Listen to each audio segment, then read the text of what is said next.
दोस्तों, आज की इस वीडियो में मैं एशिया महाद्वीप के राजनीतिक नक्शे के बारे में बात करूंगा। मैं कोशिश करूंगा कि ये पॉलिटिकल मैप आपको समझाया जा सके। दोस्तों, जब भी राजनीतिक नक्शे की बात आती है तो सबसे पहले जो वर्ड हमारे दिमाग में आना चाहिए वो है अंतर्राष्ट्रीय सीमाएं, यानी कि इंटरनेशनल बाउंड्रीज। कौन सा देश कौन से देश के पास है और किसके साथ वो कितनी सीमा शेयर कर रहा है, क्योंकि ये चीज़ जो है वो राजनीति के लिए बहुत ज़रूरी हो जाती है। तो आज हम ये कोशिश करेंगे कि हम एशिया के सभी देशों के बारे में जानें, उनको याद करने की कोशिश करें और उनकी सीमाओं को समझें। तो आपको करना कुछ नहीं है कि वीडियो को लास्ट तक फॉलो करना है और आखिर में जाके खाली मैप पर प्रैक्टिस भी करनी है। तो ज़्यादा देर ना करते हुए हम शुरू करते हैं। तो देखो, एशिया जो है कुछ इस तरीके से दिखता है। सबसे पहले ये समझ लो कि एशिया कहाँ कहाँ तक फैला हुआ है। ये जो हिस्सा रशिया के पास से कट रहा है, ये यहाँ से एशिया को हम काटना शुरू कर सकते हैं। इस तरफ आपका यूरोप आता है और बीच में आते हैं आपके यूराल पहाड़, यानी कि यूराल पर्वत श्रृंखला आती है जो यूरोप और एशिया को अलग करती है। इधर आपका नीचे आती है जब ये लाइन, तो यहाँ पे आपको अरब कंट्रीज मिलती है, यानी कि अरब देश मिलते हैं। यहाँ पे आते हो तो आपको भारत पाकिस्तान वाला एरिया मिलता है। थोड़ा आगे जाओगे तो आपको चाइना भी मिल जाएगा और फिर नीचे आओगे तो आपको इंडोनेशिया तक पूरा कवर करना पड़ता है। तो ये जो पूरा हिस्सा है ये एशिया कहलाता है, ये पूरा एशिया महाद्वीप है। अब इसके अंदर कई सारे देश हैं। अब देखो, एशिया को पढ़ने का सबसे सही तरीका ये होता है कि आप इसको हिस्सों में तोड़ो, क्योंकि क्षेत्रफल की दृष्टि से ये सबसे बड़ा महाद्वीप है, आपको पता है। तो हिस्सों में तोड़ने से आप इसे इजीली याद कर पाओगे। तो देखो, सबसे पहले तो दो महत्वपूर्ण डायरेक्शंस हैं, दो महत्वपूर्ण दिशाएं हैं। एक है उत्तर दिशा, एक है दक्षिण दिशा। तो सबसे पहले हम वही तोड़ते हैं। अगर आप उत्तर दिशा की बात करोगे तो ये पूरा हिस्सा जो है उत्तर दिशा में आता है। तो इस जगह को आप उत्तरी एशिया कह सकते हो। थोड़ा नीचे आओगे तो इधर आपको दक्षिण वाला हिस्सा मिलेगा। तो दक्षिण एशिया में ये सारा हिस्सा आता है जहाँ पे इंडिया, पाकिस्तान, ये सारे देश आते हैं। तो सबसे पहले तो यही काम करना है कि दो हिस्से तो ये बट गए। अब आता है आपका ईस्ट में। तो ईस्ट एशिया में आपका ये सारा पूरा कंट्रीज आती हैं, चाइना वगैरह ये सारी कंट्रीज आती हैं, इधर जापान वगैरह ये सब हैं।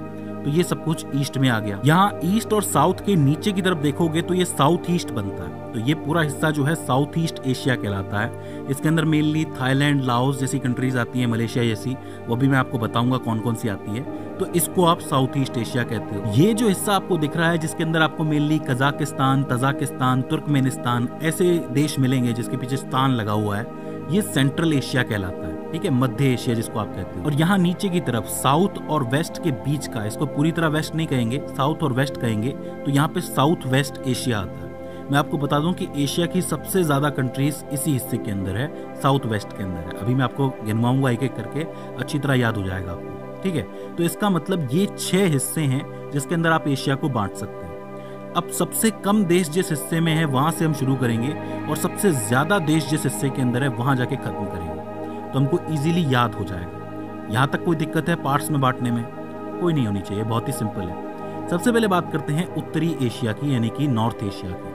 नॉर्थ एशिया के अंदर एक पूरी कंट्री आती है जिसको आप कहते हो रशिया। इसको तो याद करने में कोई दिक्कत होनी ही नहीं चाहिए, क्योंकि ये एक अकेली कंट्री है जो वर्ल्ड मैप पे सबसे अलग ही दिखती है, क्योंकि इसके पास बहुत एरिया है, बहुत ज्यादा एरिया है। ठीक है, तो रशिया हो जाता है। फिर हम उतरते हैं ईस्ट की तरफ। पहले हम ईस्ट की तरफ आते हैं। ईस्ट में आपको एक बड़ी कंट्री नजर आएगी, चाइना। चाइना भी नोट हो जाता है क्योंकि रशिया के थोड़ा नीचे ही है। लेकिन चाइना और रशिया के बीच में एक कंट्री है जिसको आप कहते हो मंगोलिया। तो दो बड़े देशों के बीच में एक देश आता है जिसको आप मंगोलिया कहते हो। तो इसको याद रखने में कोई दिक्कत नहीं होनी चाहिए।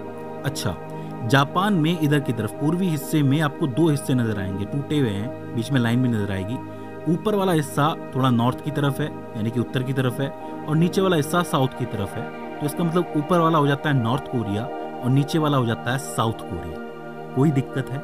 कोई दिक्कत नहीं होनी चाहिए। और इसी के बगल में आता है आपका जापान। यहाँ पे जापान सी भी है, मतलब जापान का समुंदर भी माना जाता है इसको। तो समुंदर के पास यहाँ पे आपको जापान नजर आएगा। और एक छोटा सा देश और है यहाँ पर आपको दिखेगा, वो है ताइवान। हालांकि ताइवान के ऊपर चाइना अपना क्लेम करता है, इसलिए आपको रिपब्लिक ऑफ चाइना भी नजर आता है इसके ऊपर लिखा हुआ।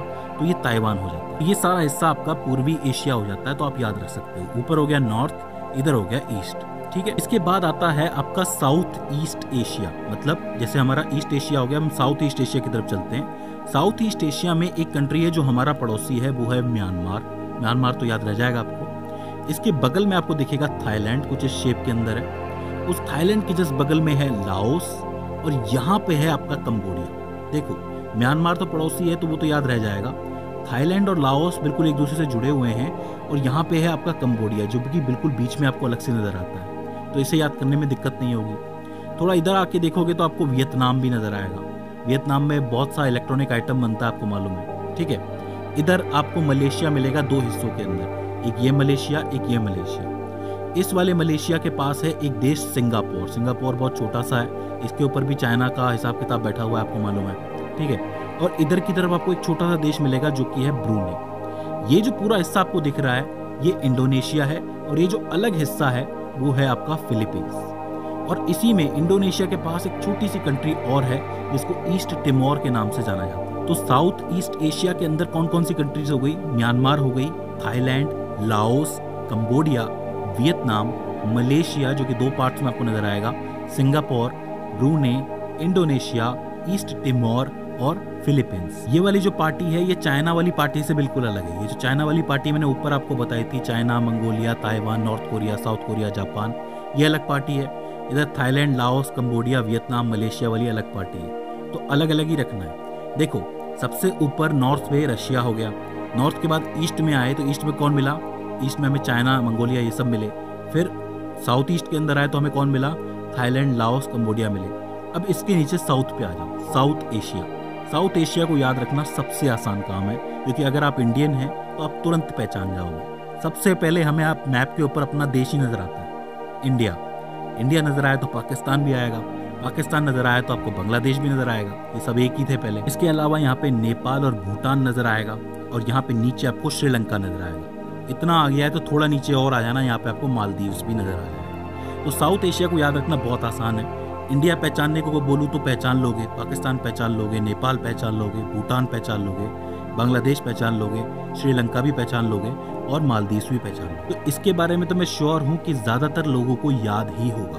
देखो यहाँ पे कन्फ्यूज़न यहाँ पे सिर्फ साउथ ईस्ट एशिया में बच्चों को ज़्यादा होता है, क्योंकि यहाँ पे क्या थाईलैंड, लाओस, कंबोडिया इस तरीके से एक दूसरे से जुड़े हैं ना, तो ये थोड़ी सी कन्फ्यूज़न वाली बात होती है। तो इसको स्पेशली भरना है आपको, ठीक है। तो क्या क्या हो गया? सबसे ऊपर नॉर्थ, नॉर्थ के बाद ईस्ट, ईस्ट के बाद साउथ ईस्ट और फिर साउथ। अभी हम कैसे चल रहे हैं? घड़ी की दिशा में चल रहे हैं। घड़ी कैसे चलती है? इस तरीके से चलती है। हम कैसे चल रहे हैं? इसी तरीके से चल रहे हैं। अब ये हो गया, तो अब आप आ जाइए सेंट्रल एशिया में। ये साउथ वेस्ट वाला हिस्सा जो है हम सबसे लास्ट में करेंगे।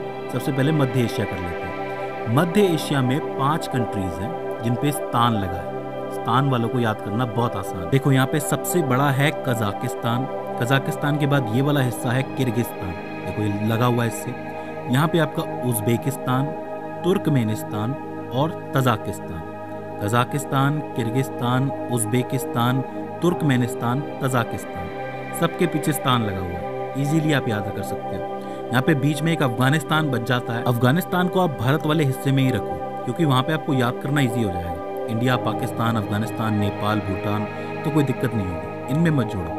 ये 5 अलग ही रखते हैं, Kazakhstan, Kyrgyzstan, Uzbekistan, Turkmenistan, Tajikistan. यहाँ तक कोई दिक्कत है नहीं होनी चाहिए, बहुत ही सिंपल है। 5 ही देश हैं सेंट्रल के अंदर। इसके बाद आपका बचता है साउथ वेस्ट एशिया, जिसके अंदर सबसे ज़्यादा कंट्रीज हैं। देखो याद भी इजीली हो जाएंगी, ज़्यादा है लेकिन याद हो जाएंगी। एक ऑर्डर में आपको बताता हूँ, इस तरफ चलेंगे हम वेस्ट की तरफ। देखो सबसे पहले ईरान, फिर इराक, फिर एक छोटा सा जॉर्डन और उससे भी छोटा सा Israel. Iran, Iraq, Jordan, Israel, यहाँ तक तो कोई दिक्कत नहीं है। इजराइल के अंदर ही है आपका पैलेस्टाइन। इस वक्त इसके ऊपर काफ़ी विवाद चल रहा है। अगर आप न्यूज़ को फॉलो कर रहे हो तो आपको इसके बारे में जानकारी ज़रूर होगी, ठीक है। ये वाला जो हिस्सा है आपका सीरिया है, यहीं पे आपका लेबनान भी है और एक छोटा सा साइप्रस भी है। तो ये चीज़ भी याद रखनी है, सीरिया, लेबनान, साइप्रस, ठीक है। थोड़ा नीचे की तरफ आओगे तो आपको सऊदी अरेबिया मिलेगा। सऊदी अरेबिया तो बहुत फेमस है, आपको पता है। सऊदी अरेबिया के अलावा यमन है, ओमान है, UAE है, आपको पता है इमारात जिसको आप कहते हो, तो UAE। इधर आपका कतर है, काफ़ी अमीर देश है। बहरीन है। इधर आप थोड़ा ऊपर आओगे तो आपको कुवैत भी मिल जाएगा, कुवैत मिल गया। इधर आपके 3 देश और आते हैं, जॉर्जिया, अर्मेनिया, अजरबैजान, ठीक है। ये जो छोटा सा हिस्सा आपको कटा हुआ दिख रहा है ना, ये इजिप्ट का हिस्सा है।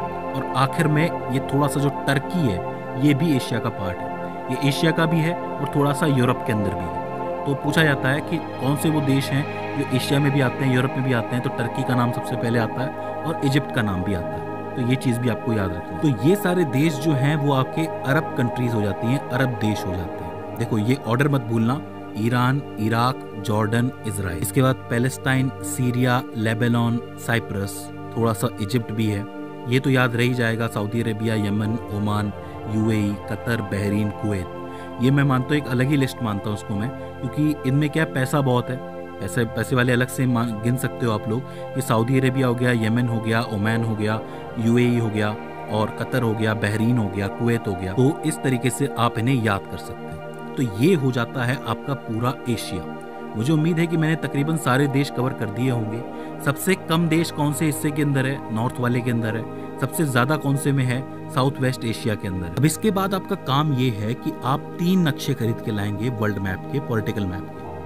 एक जो है वो आपको थोड़ा देख देख के भरना है, दूसरा है वो बिना देखे भरना है, और तीसरा भी बिना देखे भरना है। वो इसलिए क्योंकि पहले वाले के अंदर आपको आइडिया लगेगा, उसके बाद दूसरी बार में प्रैक्टिस होगी, और तीसरी बार में आप कंठस्थ हो जाएंगे। देखिए मेरा एक दोस्त था स्कूल के अंदर, उसने मुझे एक आइडिया बताया था चीज़ों को याद करने का।